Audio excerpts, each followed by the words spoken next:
일본을 괴멸 상태로 만들 수 있는 난카이 대지진 소식으로 인해 현재 일본 열도는 매우 어수선한 상태입니다.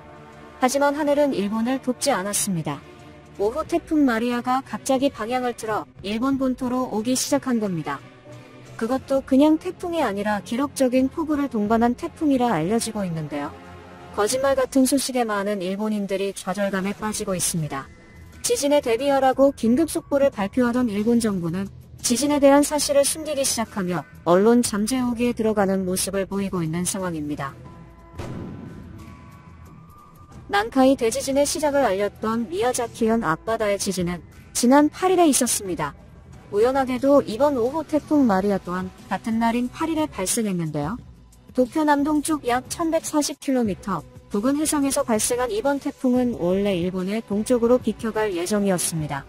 하지만 어찌된 일인지 갑자기 방향을 틀은 태풍 마리아는 일본 본토를 향해 진격하기 시작했습니다. 설상가상, 엎친 데 덮친 격, 총체적 난국이란 표현이 정말 잘 어울리는 일본의 현재 상황입니다. 미야자키현 앞바다에서 발생한 지진은 일본 본토 남해에 위치하고 있는 해구, 난카이 트로프라고 불리는 곳에서 균열이 발생하며 시작된 지진입니다. 이것이 일본에서 150년 주기로 발생하고 있는 대지진의 전조현상이라는 해석이 나오고 있는 것인데요.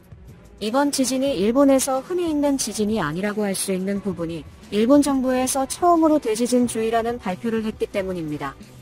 일본의 기시다 총리는 지진으로 원래 예정되어 있던 중앙아시아 순방 일정을 취소하며 다급히 긴급 대책 마련에 들어가는 모습을 보이는 등 일본 정부의 움직임도 심상치 않은 상태인데요. 기시다 총리는 외교관 출신입니다. 외교관 출신인 사람이라 해외 일정을 취소한다는 게 얼마나 큰 결례인지 더 잘 알고 있을 텐데요. 무려 출발 1시간 40분 전에 모든 일정을 취소했을 정도로 이번 지진 사태는 매우 심각하다는 것을 알 수 있습니다. 난카이 해곡에서 지진이 발생한 다음 날 도쿄 인근에서 규모 5.3의 지진이 발생했고 그 다음 날에는 홋카이도 해상에서 규모 6.8의 지진이 발생하는 등 대지진의 불안감은 시간이 지날수록 커지기만 할 뿐입니다. 그렇게 대지진에 주의를 하라고 발표하던 일본 정부는 대지진 발생 가능성이 0.5%라고 발표하며 일본 국민들을 안심시키려는 모습을 보였습니다. 하지만 일본 국민들을 안심시키기에는 부족했습니다. 해안에 인접한 마을에서는 식량 사재기 현상이 발생하며 불안한 일본인들의 심리가 그대로 드러난 것인데요. 결국 일본 정부는 지진에 대한 언론을 잠재우기 시작했습니다. 일본에서 가장 큰 포털 사이트에서 지진에 대한 기사가 하나둘 사라지고 있는 것인데요.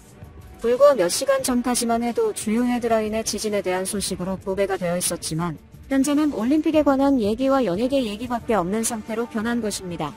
너무나도 일본다운 대처에 놀라울 뿐입니다. 정말 운이 좋다면 이번에는 대지진이 비켜갈 수도 있습니다. 하지만 전문가들은 향후 30년 이내에 대지진이 발생할 가능성이 무려 80%에 육박한다고 주장하고 있는 상태인데요. 일본인들의 노력과 상관없이 일본의 미래는 암울할 뿐입니다.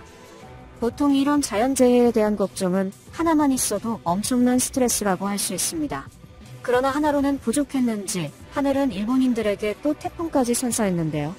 11일부터 일본 도호쿠 지방에 상륙하는 5호 태풍 마리아는 번개와 함께 엄청난 양의 비가 내릴 것으로 예상되고 있습니다. 이번에 내리는 폭우는 무려 13개월 동안의 강수량을 초월할 것이라 전해지고 있는데요.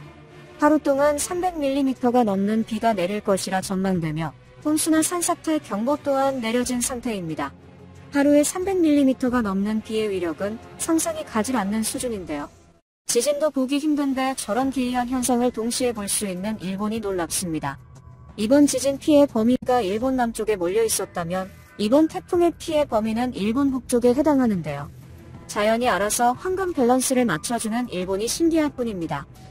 그렇다면 지진과 태풍을 동시에 체험하고 있는 일본인들은 어떠한 반응을 보이고 있는지 일본 반응을 보도록 하겠습니다. 이번 일본 정부의 대처는 과도한 대응이라 생각합니다. 괜히 국민들에게 불안감을 주지 마세요.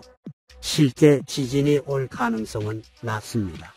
설령 대지진이 온다고 해도 우리 조상들은 잘 극복했습니다. 지금의 우리도 잘 극복할 수 있을 거예요. 대지진이 발생하면 일본은 세계에서 제일 가난한 나라가 될 겁니다. 물론 시간이 지나면 복구할 수 있겠죠. 근데 그 기간 동안 일본은 굴욕의 연속일 겁니다. 전 세계가 일본을 질투하고 있는 것 같다. 일본이 잘 나가는 게 그렇게 싫은 건가?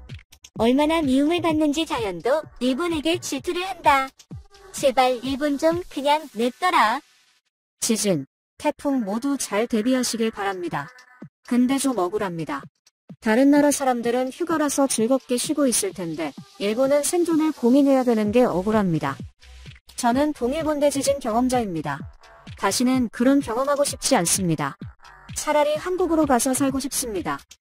누구 맘대로 한국에 가서 삽니까?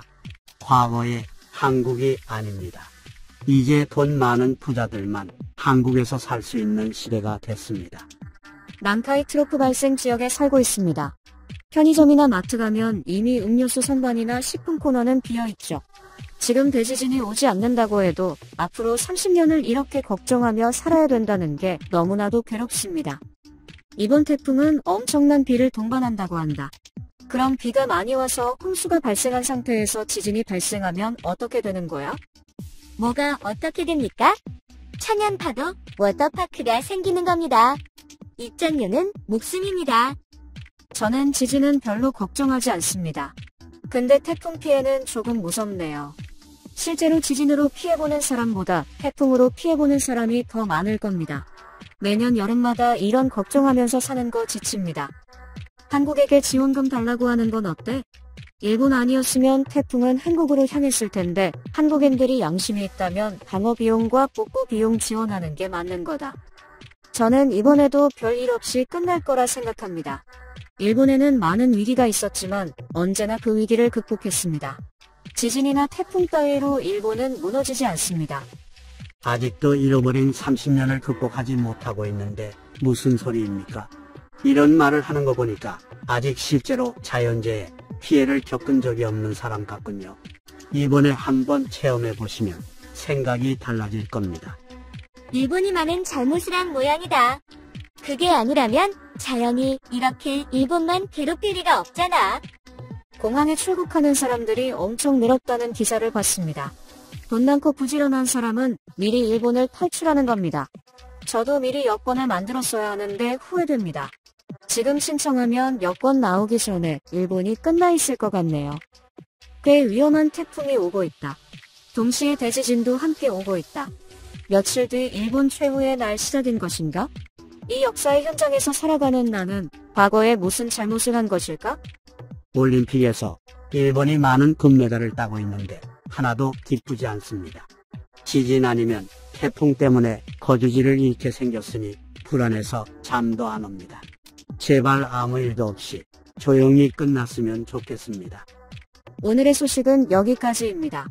저는 다음에 더 좋은 영상으로 찾아오겠습니다. 감사합니다.